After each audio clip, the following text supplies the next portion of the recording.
talking about successful bilingual events. Let me just start up with a little bit of background about myself. I did computer science at the University of Cambridge, and then I came to Japan in 2011. I was very lucky to be able to study Japanese full time for a year at the Japan University of Economics. So now I speak Japanese and English. Japanese is my second language, but still not too bad. After that, I worked in multiple startups as a software engineer in Fukuoka City, and now currently among my kind of freelance software and other consulting work, I also do a little bit of work at the Engineer Cafe as a community manager, involved in the events and the organizing of many of the things in the community. And now, before I go on to the next slide, try and imagine what you think the community, the Engineer Cafe is like. You know, brand new, high tech, getting ready to train engineers, get Fukuoka into the 21st century. Well, maybe you didn't imagine it looks quite like this. So, it was started in the summer of 2019, and we're inside a historical building. We're inside a 110-year-old building that was originally an insurance company, but because it's owned by the city lets us use it for this community space. So it's very, very noticeable when you're walking down the street. The goal of the Engineer Cafe is to serve the engineering community and really kind of all different levels and all different areas. So we have complete beginners come in, we have experts, people who've been working as engineers for 20 years, a lot of software, but also things like hardware and a little bit of even civil engineering. We're really broad, and we are very happy to be able to support such a different types of people. Obviously, developers is a lot of that, and naturally, as part of the Engineer Cafe, we have a lot of events. And since we're based in Fukuoka, the main language will be Japanese for most of these events. However, there is a growing English community as well. Plus, the general software world uses a lot of English. So, just a quick note before I move on. When I'm talking about language in this talk, I'll probably use Japanese and English a lot as examples. Whenever I say Japanese and English, I'm only talking about languages. I'm not talking about nationality, heritage, different types of people, just language. I might also say L1 and L2, and L1 is your native language and L2 is your non-native language. So for me, L1 is English and L2 is Japanese. Yeah, just a quick warning about that before I go on. So in Japan, and especially in Fukuoka, we have a lot of Japanese speakers, naturally. So I'm going to run through a few past events, and then I will try and draw some lessons from those past events and show you maybe what you can do at your events to kind of make them work well as bilingual events, and some kind of common patterns and common themes that we see. A lot of these past events have failures, either big ones or small ones, so please be aware that maybe the past events are not what you should copy always, but hopefully we can learn from some of the failures I've had and that I've seen in the community. And not all of these are from the Engineer Cafe as well. A lot of them are from other community events in Fukuoka. So the first one, it's anonymous because I don't want to embarrass anyone, but here's the scene. We had some speakers coming from outside, some people talking about startups, and the speakers were English, coming from Hong Kong, Tokyo. The audience was 90%, maybe more, Japanese, and it was a panel discussion with a lot of questions and answers, Q&A. There's no slides, there was no other interaction, just Q&A, panel discussion for an hour. Well, what do you imagine happened? Really try and picture it. 50 people in the audience looking at a stage, 4 people on stage, English on stage, Japanese in the audience. Well, it was absolute chaos.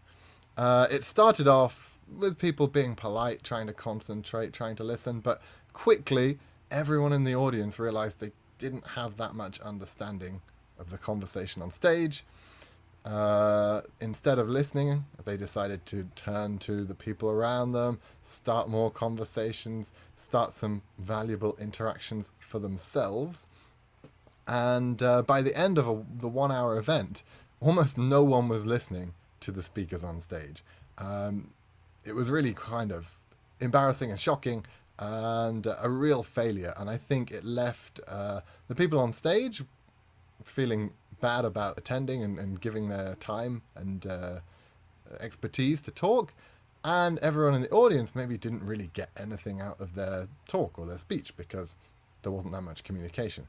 So this, I think, is probably the worst example of an attempt to just make an event happen across languages without much thought or planning, and it just didn't work. So this is one to avoid. I might come back to this and talk a little bit more about how we could do things better next time. Let's talk about another one.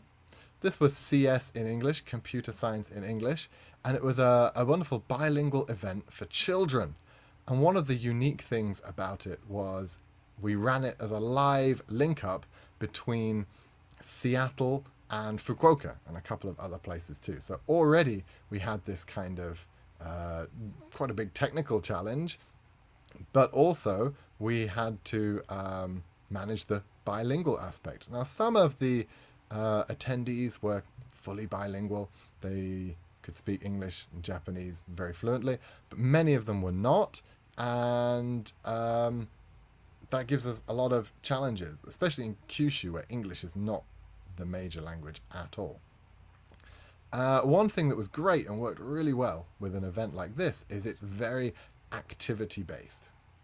So everyone is always doing something. There's activities and things to be doing. And what you find is any kind of activity or interaction is always going to adjust to people's language level. So if someone's a little bit weaker in their second language, they slow down and they start taking their time more. If someone's a bit stronger, they speed up and the communication follows their level. So one thing that I always recommend is any kind of interaction is going to make your event more successful because it's a kind of speed limiter on the event and the communication.